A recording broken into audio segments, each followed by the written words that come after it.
आज की कहानी है धोखा। मैं उसको नहीं भुला पा रहा हूँ, इसलिए मैं अपनी जान देना चाहता हूँ। एक लड़का नदी किनारे अकेला बैठा था। वह बहुत उदास परेशान लग रहा था। एक व्यक्ति वहाँ से गुजर रहा था।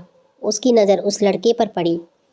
वह उसके पास आया और बोला, क्या हुआ भाई, इस सुनसान जगह पर ऐसे क्यों बैठे हो? उस लड़के ने कोई जवाब नहीं दिया। उस व्यक्ति ने एक बार फिर कोशिश की और उसे पूछा, क्या हुआ भाई? इस पर लड़के ने गुस्से में कहा, कुछ नहीं, अपना काम करो। वह व्यक्ति बहुत ही समझदार और सुलझा हुआ था। उसने लड़के की परिस्थिति को समझा और उसके पास आकर बैठ गया और बोला, कोई परेशानी है तो बताओ, हो सकता है मैं तुम्हारी कुछ मदद कर सकूं। लड़का बोला, मैं मरना चाहता हूं। व्यक्ति को लगा कुछ ज़्यादा ही परेशान है ये लड़का। उसने कहा, ये तो अच्छी बात है, इस नदी में कूदकर तुम मर सकते हो। मरना तो एक दिन सबको ही है। तुम पहले ही मरना चाहते हो तो इससे अच्छी बात क्या हो सकती है? वह लड़का जो अभी तक उसकी बात पर ध्यान नहीं दे रहा था, अब उसकी बातों से आश्चर्यचकित हो गया। उस व्यक्ति ने पूछा, तुम क्यों मरना चाहते हो? लड़के को लगा कि मरना तो है ही, तो अब इससे क्या छुपाना। लड़का बोला, एक लड़की ने मुझे धोखा दिया है, मैं उसके बिना जी नहीं सकता। वह व्यक्ति बोला, क्या वह लड़की मर गई तुम्हारे बिना? लड़के ने जवाब दिया, नहीं, वह किसी और के साथ खुश है। हम दोनों 1 साल से प्यार करते थे, साथ में शादी करना चाहते थे। वह भी मुझसे बहुत प्यार करती थी। फिर अचानक मुझे पता चला कि वह मेरे साथ साथ किसी और से भी प्यार करती है। जब मुझे पता चला तो मैंने उसका साथ छोड़ दिया और वो और किसी और के साथ चली गई। मेरे मन में उसके लिए इतना प्यार था, फिर भी वह मुझे छोड़कर चली गई। मैं यह दुख सहन नहीं कर पा रहा हूँ। उसकी याद मुझे जीने नहीं देती। मैं उसे नुकसान नहीं पहुँचा सकता। हो सकता है मेरी मौत से उसकी आंखें खुल जाएं और वह मेरे प्यार को पहचाने। वह व्यक्ति बहुत समझदार था। उसने कहा, जो इंसान तुम्हें जीते जी नहीं समझ सका, वह मरने के बाद क्या समझेगा? और अगर तुम्हें प्यार ही कर नहीं अगर वह तुमसे प्यार ही नहीं करती हो तो तुम उसके लिए क्यों मरना चाहते हो? क्या तुम्हारी ज़िंदगी इतनी सस्ती है कि किसी के लिए भी जान दे दोगे? तुम्हारे घर परिवार में कौन कौन है? लड़के ने कहा, माँ बाप और छोटी बहन। माँ पिताजी दिन भर काम करते हैं और वह भी मुझे हर बात पर डांटते रहते हैं। मैं ज़िंदगी से तंग आ गया हूँ। व्यक्ति ने कहा, तुम्हारा परिवार होते हुए भी तुम एक अनजान लड़की के लिए मरना चाहते हो तो तुम्हारी मर्जी है, मैं तुम्हें नहीं रोकूंगा। पर जब तुम भगवान के पास जाओगे तो तुम उन्हें क्या बताओगे कि तुम एक लड़की के लिए मर गए? तुमने ऐसा क्या अच्छा काम किया है जिससे भगवान तुमसे खुश हो सके? लड़का सोच में पड़ जाता है।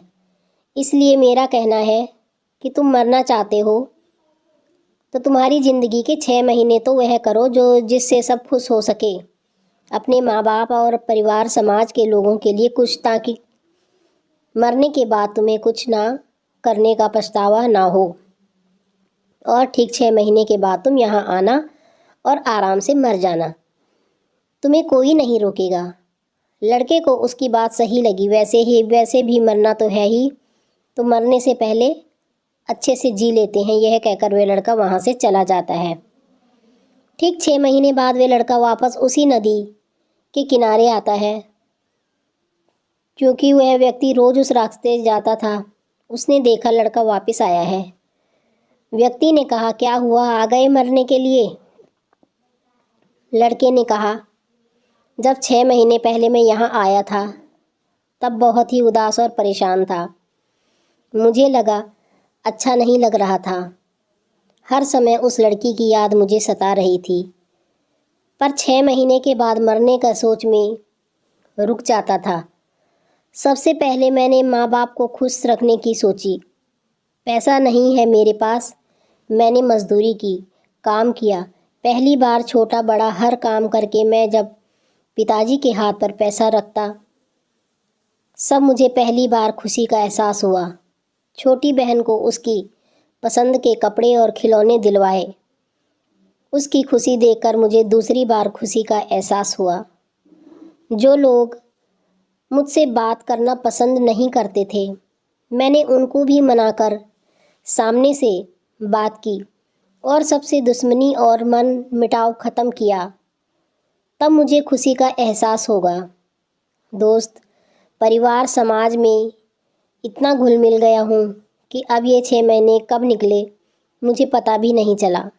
इन 6 महीनों में मेरी ज़िंदगी बदल गई। मुझे उस लड़की की कभी याद नहीं आई। वह व्यक्ति मुस्कुराते हुए बोला, तो अब क्यों आए हो यहाँ?